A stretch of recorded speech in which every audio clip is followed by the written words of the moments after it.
So you've just got your PS4, there's a lot of exclusives that you really need to play. There's also a hell of a lot of third-party stuff that you need to play too. At some point you're going to need some sort of definitive list, and I think that I've got it. I'm Scott from WhatCulture.com, and this is the most essential PS4 games that every single owner needs to play. So first up, number 10, it's Rocket League. At some point you have to play Rocket League. The physics, the vehicles, just the sheer feel of the arcadey kind of gameplay. There's not a better multiplayer game on the PS4 or the Xbox One now that it's made the jump across. Psyonix have made a game that is kind of physics dependent, but also incredibly arcadey. It's very easy to pick up and play, but there's quite a severe learning curve to it. But when you master it, when you get it down and you start nailing shots from across the pitch, it's absolutely fantastic, and I recommend it to anybody who's got a PS4. Number 9, it's Grand Theft Auto 5. As one of gaming's most popular franchises, you at least owe it to yourself to check out Grand Theft Auto.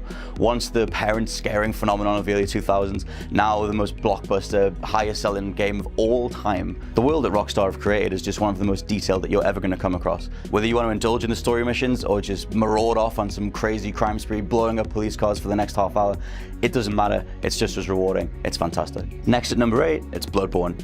A third-person hack and slasher with a penchant for breaking your sanity clean in half, Bloodborne continues the ludicrously hard difficulty curve established from Demons and Dark Souls. Thankfully, it's just as rewarding, if not more so, thanks to faster combat, insanely cool weapons, and a story that's as rewarding to uncover as it is eerily disturbing. For something that'll test your mettle more than White Walkers do Valerian Steel, check it out. Number 7, The Last of Us Remastered. It almost feels like a hush descends on any given room when The Last of Us is mentioned. Being both gaming Citizen Kane moment and a very good zombie-style survival game, The Last of Us is every bit the masterpiece you've heard about and then some. The kicker comes right at the end, when a rather large twist forces you to ask questions about your own morality. It's easily Naughty Dog's most mature and thought-provoking work so far. At number 6, Fallout 4. Despite getting a bit of a mixed reaction between the general public and the critics thanks to all sorts of bugs and glitches, Fallout 4 is still one hell of a game. Collecting loot, crafting weapons, tracking down your missing son, and blasting a few hundred radioactive mutants along the way, what Bethesda's baby lacked in overall polish, it more than made up for through sheer ambition. At number 5, Batman Arkham Knight. Look, it might have been a flaming hot mess on PC, but on consoles, Rocksteady's final farewell to the Batman was a resounding success.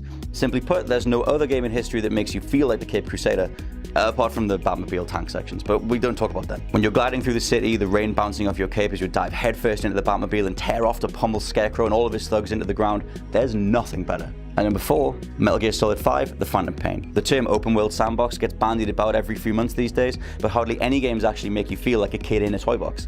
Literally everything thrown your way in Metal Gear Solid 5 is ludicrously fun: cardboard box distractions, airlifted tanks, inflatable decoys, and triggerable horse poop mechanics. It's all here, it's all queer, and it's all so self-assured you can't help but fall in love with every second. In at number 3, Shovel Knight. Shovel Knight is hands down the best platformer in decades. There's more character, charm, vibrance, and nuance in its world and setup than anything this side of something like Rayman Legends or Mario or anyone else you want to throw in the mix. The total embodiment of why we love the genre so much. If this had released back in the 80s, it would be Shovel Knight who emblazons t-shirts, not Super Mario.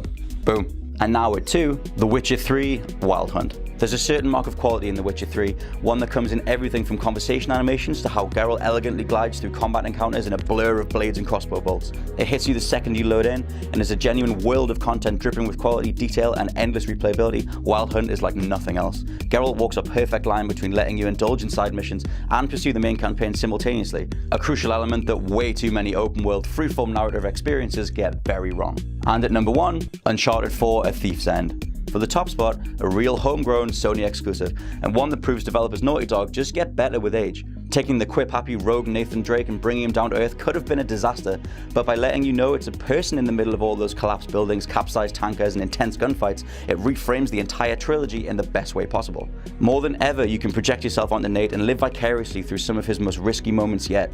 The fact that Naughty Dog changed tact altogether and showed us the man behind the mythology only proves they're going to write some amazing stories in the future. Here's to Naughty Dog, and here's to the PS4. So that's our list. That's what we think are the most essential PS4 games that you need to play. Let us know in the comments what you think. Don't forget to like, share, and subscribe, and find What Culture Gaming on Facebook. I'm Scott from WhatCulture.com, and I'll see you soon.